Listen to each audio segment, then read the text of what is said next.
Hi guys, I will show you some work on cardboard here, the packaging from special beers we got here, English beers, so craft beers.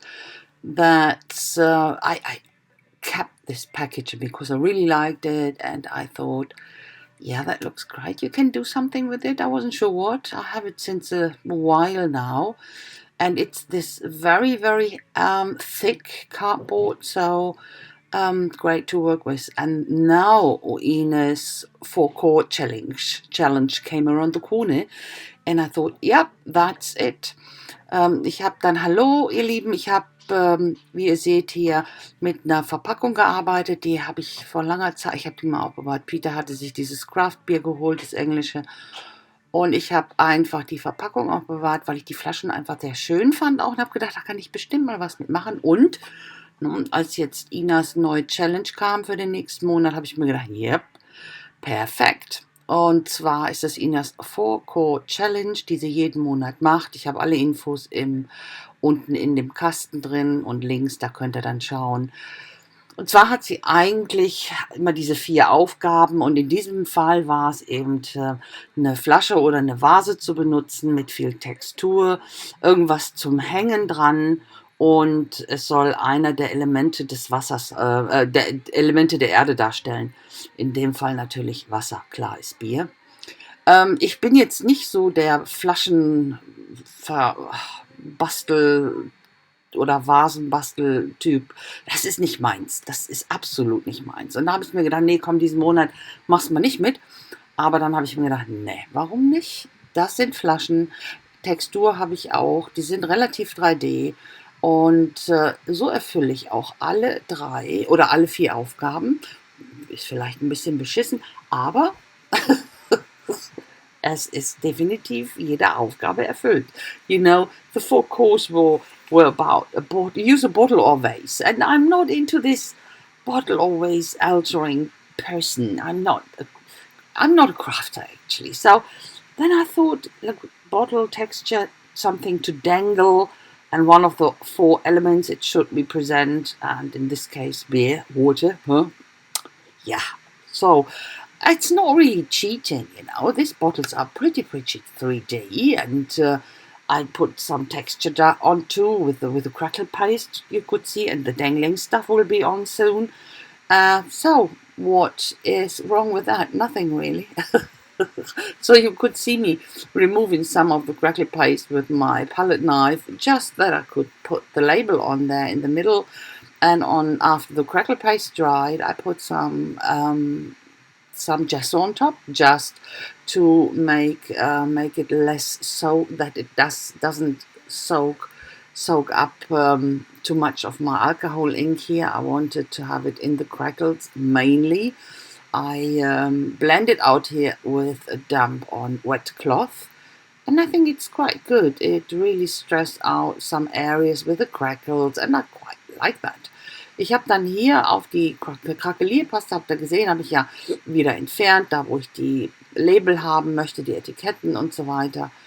Habe dann die Krakelierpaste schön trocknen lassen, danach eine schöne Schicht Gesso drauf, weil ich wollte auch mit Alkohol-Inks arbeiten, habt ihr ja gesehen. Die wollte ich natürlich, dass die sich mehr in die Cracks, in die Risse absetzt, als eben so aufgesaugt zu werden, weil die Krakelierpaste, wenn die trocken ist, die saugt alles auf.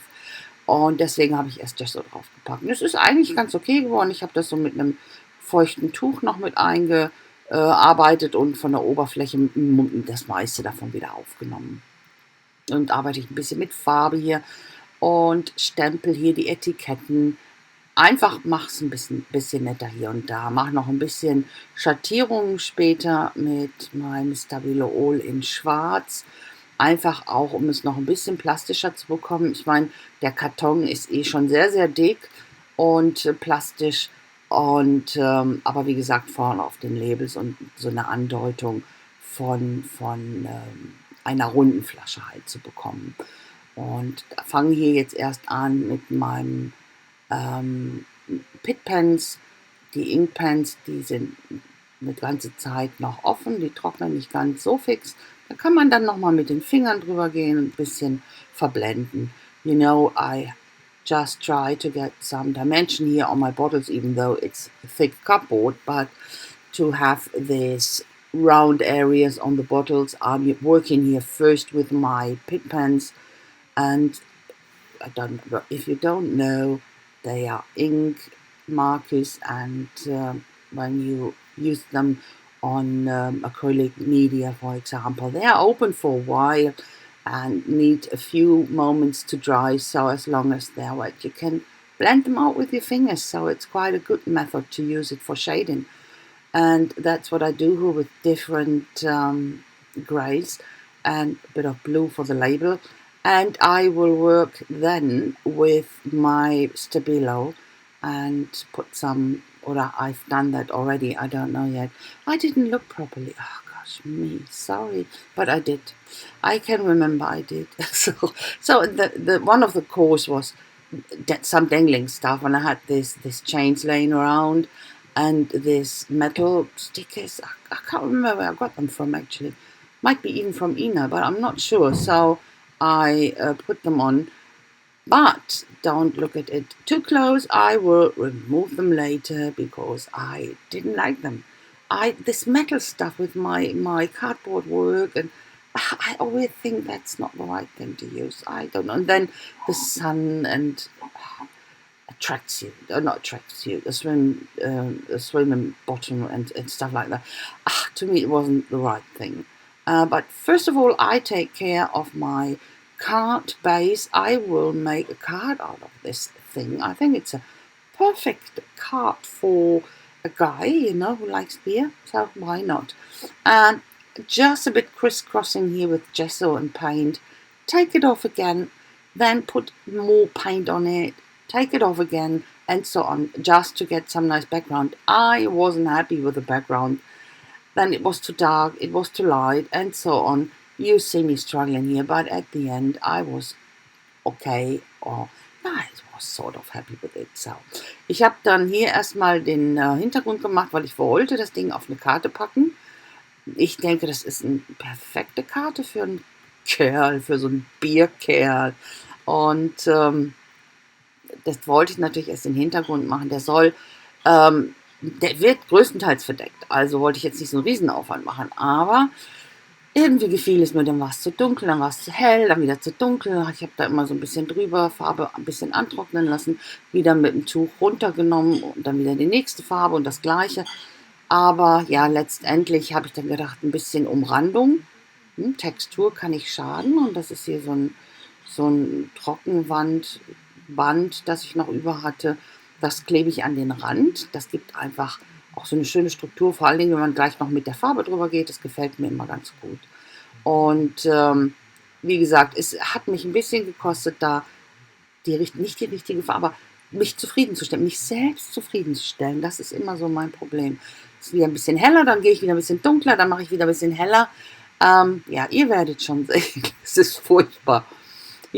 I used this drywall tape around the corners or the edges. I wanted to have more texture on the background and wanted to have it darker, but then I put the beer or the cardboard on and I could see the bottles. They didn't really show up behind this dark background. Then I lightened it up again and darkened it again. That was too light, and that struggle.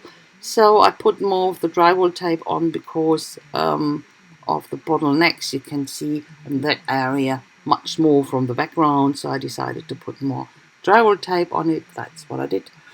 And going on struggling. A bit of course, burnt sienna I needed here because I used turquoise. And that's my favorite combination, turquoise blues and turquoise greens. So bit of brown here, but I will go back with white again. But at the end, finally, I will be happy. But then I was unhappy about this dangling stuff and awful. So, but it's nothing you can't change. That's a good thing with the way I work. It's something. Yeah, I can't be bothered. So I'm just go on with the stuff. I change it, and it's not that I check it out and then start again. No, just change it. There's always a possibility to change stuff. So, ich habe dann, wie ihr seht, immer noch wieder rumgemacht hier mit hell, dunkel, hell, dunkel. Und als ich mich dann endlich dazu entschieden habe, ja, das ist jetzt der richtige Hintergrund und die Flaschen kommen gut raus, habe ich gedacht, ja, mit dem Metallkettchen, das gefällt mir überhaupt nicht. Irgendwas ist ja immer. Und habe die dann abgemacht. Ich meine, ich habe schon gesagt, mein Prozess ist ja nicht so geplant. Und ich entscheide das dann natürlich aus dem Bauch raus. Und wenn ich dann sehe, das gefällt mir nicht, ich kann es immer noch ändern. Ich bin ja auch der Typ, ich ändere das. Ich schmeiß das nicht weg oder ich bin dann auch nicht sauer, sondern ich mache dann einfach weiter und ändere Zeugs. Das ist eigentlich nicht schlimm. Das ist so Teil des Prozesses. Da habe ich jetzt kein Problem mit. Und gerade so im Mixed-Media-Bereich ist das kein Thema. Jetzt hier mit diesen hängenden Metalldingern war es natürlich nicht so einfach, da ich aber mit Silikon geklebt habe und das braucht ja ewig, bis das trocken ist, war es relativ einfach, das zu entfernen und dafür dann so ein Naturbändchen da drum zu machen. Was ist denn das für ein, so Hanffäden, so solche Sachen, habe ich dann da drum gemacht. Also das entferne ich jetzt erst wieder. Wie gesagt, das lässt sich, ich trage jetzt erstmal das Silikon auf, ja. Und dann entscheide ich mich, das zu entfernen. You know, the good thing was I glued it with silicone, and silicone takes an awful long time to dry, and that was my luck. I could remove these metal things easily and use hemp cord. And you can see I will use my little anchors, and I love it. So much better, so much better, so much better. And I, of course, wanted to have them more dimensional. That means 3 of them on top of each other and on each bottle. So, as I said, using the hemp cord and using my anchors, and that's dangling as well. And yeah, challenge done. And I'm pleased, absolutely pleased with the results. I really like it. Working on the anchors, of course, bit of gesso, bit of burnt sienna on top, and what else? Stuff you will see.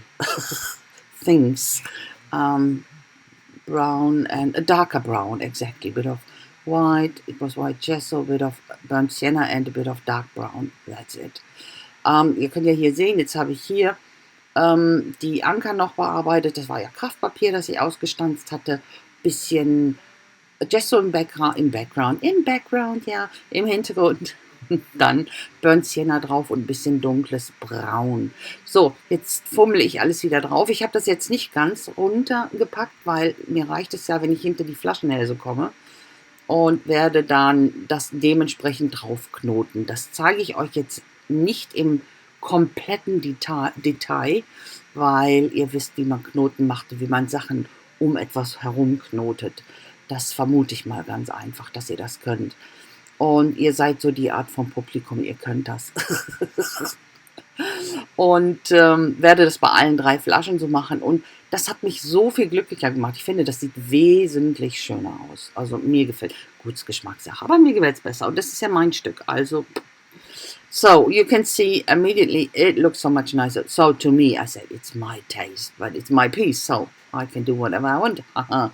And I will do all 3, but I won't show them in detail to you in all, or how I put all 3 down. I think knotting them around something is pretty easy. And I will come to the close-up soon. You can see me here. You know, you can't really. I'm pretty much out of focus, but yeah, that's what happens. But it's now finished, and I will show you the close-up, guys. I say already, thanks so very much for watching. I hope you like it, and if so, please leave me thumbs up and comment would be very much appreciated. And I hope I will see you very soon with my next project. And don't forget to have a look in the description box. You can find Ina's link to her channel and have a look into the challenge. It's quite fun. And so I hope I will see you soon. And until then, I wish you a fantastic time. be careful, stay healthy, but don't forget, be creative. So, see you then. Bye bye. Ihr Lieben, ich danke euch ganz, ganz herzlich fürs Schauen. Ich hoffe, es hat euch gefallen. Wenn dem so ist, lasst mir doch einen Daumen hoch da. Und über einen Kommentar würde ich mich riesig freuen. Ich hoffe, ich sehe euch ganz bald wieder mit meinem nächsten Projekt. Bis dann wünsche ich euch eine wunderschöne Zeit. Bleibt gesund, passt auf euch auf. Aber vor allen Dingen, bleibt kreativ. Bis dann. Tschüssi.